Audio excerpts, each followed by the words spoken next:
Whew.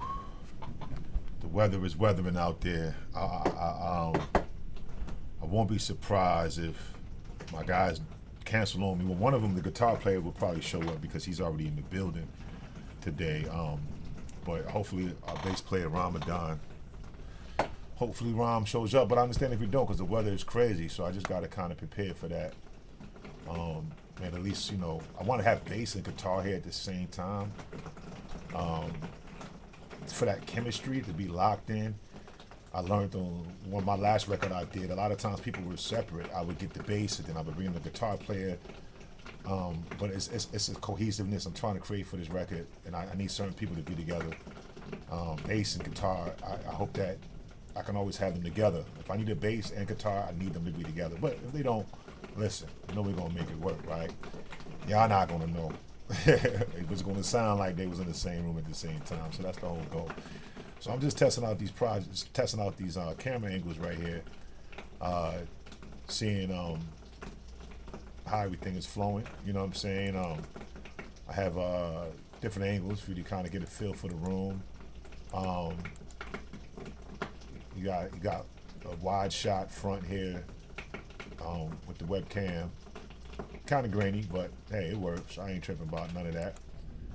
Then we got the wide studio back of the studio, whatever. It looks crazy. You see cords everywhere. Actually, you know what? Let me turn that on. All right. Okay, we got this close-up right here, which I love, right? So we can do the close-up, and then, but we also can, let me see, where is that? Why did I not see it? We can do the close-up, but then we can also go ultra-wide. But of course, we have to refocus that, right? Voila. I like this angle too. They both got a vibe. Let's see what the autofocus does. I learned that the autofocus, I had to put on a manual. Let's see what, autofocus is not bad, y'all. I'm not mad at the autofocus. All right, so we're figuring this out together right now on the spot. What you gonna do? What you gonna do, man? It's always summer somewhere. I want to tell you something about this project that I'm working on. My first, and we can start it back to where I first started recording my own music as a producer and then DJ. And I became a DJ because I wanted to play my beats to crowds. The gratification was more immediate. As a regular producer, you make the beat for the person, for the label, whoever it is. You gotta, hopefully they put it out, hopefully they market it. And you kind of like are just waiting. You only get the gratification from those in that room when you create. And that's cool and all, but in order for me to guarantee that my music reaches the masses, reaches a large group of people, in order to guarantee that I realized that, okay, I need a DJ. You know what I'm saying? And that was actually advice from one of my OGs at the time, and that I make the kind of music that would sound good globally and DJ atmosphere. So that's what I decided to do, is to become that DJ. But I didn't necessarily, I did some parties and stuff and played popular music, and that was really stressful for me. I don't enjoy that part of DJing because I'm a producer. I didn't come up DJing, so my passion wasn't really in playing the hits, right? My passion was in playing my music and seeing the reaction of my music, and being able to control an environment with something that I created, not with something that I played from somebody else. And that was the ultimate challenge, but that's the ultimate dopamine rush for me as a creative. um, outside of just creating it in the studio, right? And then I think performing it and feeling that live is just the most amazing feeling. So that's that was the process of me kind of I'll call it I'll call it evolution of sorts, right? Of going into becoming a performative DJ, electronic DJ, what they call it. And so when I did my first record, which was the Blackwater Project One, that record was like done, started around 2015, and Freddie Gray was happening. I think it was that April of that year, and I needed a voice. We was frustrated as a city, and I needed a voice. I needed to figure out what am I. I don't write lyrics as much, right? But I know that I was starting to create music that felt revolutionary for that time.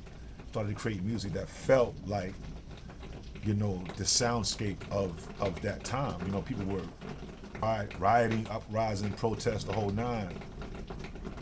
But I wanted to kind of like find a way to create revolutionary like party music, and that's what we created. That's what I ended up doing, right? And that was the Blackwater Project One, where we involved like over 40 plus artists around the city and live musicians and blending in electronic with funk and horn sections and bass and guitar. It was just incredible. And that was the sound for that. We was in a struggle, we was going through something as a collective, as a people in our city, and that was my response to that. And also we created a song called Hey Baltimore that ended up becoming the city's anthem, and played by baseball teams, football teams, mayor. It's been licensed to mayor office several times. I mean, it became an anthem for the town. Ended up in movies, on Netflix, all kinds of things. So that was it still is a great project. Moving fast forward, I wrapped that project up in 2016, 2017, or something like that. Continued to make music, going all the way up into 2019, was DJing, performing, and touring. Then the pandemic came. We opened up this amazing studio, and I went from being a performative DJ and artist to like now having to run a company. And so I stopped that. It was more of a survival, and then I ended up getting the job, and it was like this like an interesting transition, post COVID. And I thought that I was done making music. I actually started giving away some of my DJ equipment. I think I gave it to my man Reggie, and then somehow from him it ended up in 7G's hands. But regardless of the case, I lost that passion to. I knew I wanted to make music again, but I thought it was gone. I literally stopped hearing music in my head. Like I stopped hearing it, and that's bugged out, right? I didn't even say, but I stopped hearing melody. I stopped having song ideas. I stopped being inspired. Everything was just about providing, paying the bills, running the company, managing deals. It was just a lot of that. And then something happened. I get to Miami. I went for F1. My cousin was like, yo, come out. I got you a ticket for F1. Just come see the races. All right, cool. So I get to Miami, and I got a chance to get away. It was my first, probably my first vacation of like pretty much by myself. Finally got a chance to get away from Baltimore. I thought, when was the last time you really got away to do you? And man, it's been like 6 years. I said, wow. So I was out there, and I got inspired. Like music started coming to my head, and like saw went to go see was seeing Afrojack play at Club 11, and I was like, yo, I missed this, right? And then for the next day to go see Rich Medina play at his club. I mean, it was just, man, I miss this feeling of being on the other side of that mixer, and being responsible for everybody's happiness during that hour or two. I miss that. and sound started coming to my head, and on the plane ride back, I just started mapping out, like, yo, it's time to get back to the music. It's time to get back to the music. I'm in a different place now. I'm in a different place. My mind, my spirit, everything. So, yeah, I want to feel good. I want people to feel good. This project is about the escapism, but also like confronting your issues, right? The escapism is the healing part of, like, I need to find a way for what's been stressing me out to not stress me out. What do I need to do? What do I need to remove? How do I remove myself from that thing that stresses me out, right? How do I empower myself more so it doesn't bother me as much, whereas though I'm immune to whatever was causing that? Like, what are the things that I have to do?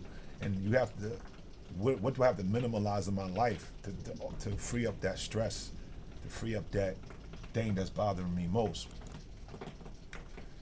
And whatever your mechanism is, and I found a system, I found things that work for me, because I wanted it bad, and it got to a point where it was like, yo, you really gonna lose it if you don't figure out how you gonna get up out this rut you in. It's no miracle. Nobody gonna come save you. Nobody dropping $1 million on your head. If it's a relationship issue, you can't just snap your fingers and fix the relationship. And it's sometimes you just can't control those walls caving in. And so this project is almost like it's a celebration of you defeating those things. It's a story. You'll hear the tension and then the release, and that's what it's all about, man. So it's always summer somewhere is the concept title. It's the tentative title of that project. And I was debating, like, to go under, keep Kariz Marcel, right, as the artist name. But the name was just connected to so many things, right? It's like that name is so many things.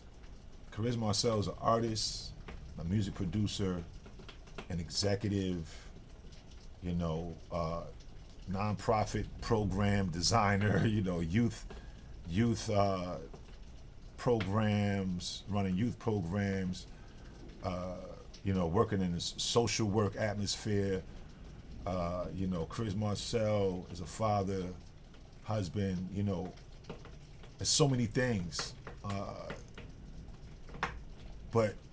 And I feel like that all of these other things, they make up of who I am, but like this project is a monolithic, it's not everything. It's not all of me. It's a part of me that I want to celebrate.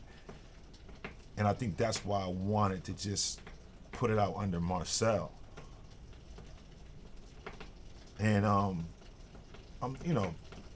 not too concerned with the algorithm and all of the history. I just got to find a way to do that, because I still feel like I wanted to be Marcel, the name my mother named. So we still figuring that out. But anyways, tonight marks the first night of the day of the session. One of my first sessions I'm doing with some great musicians, and we're gonna see how this goes. We're gonna see how this goes, man. We're gonna see how it goes. So tune in on this journey. We're gonna figure it out. I'm excited.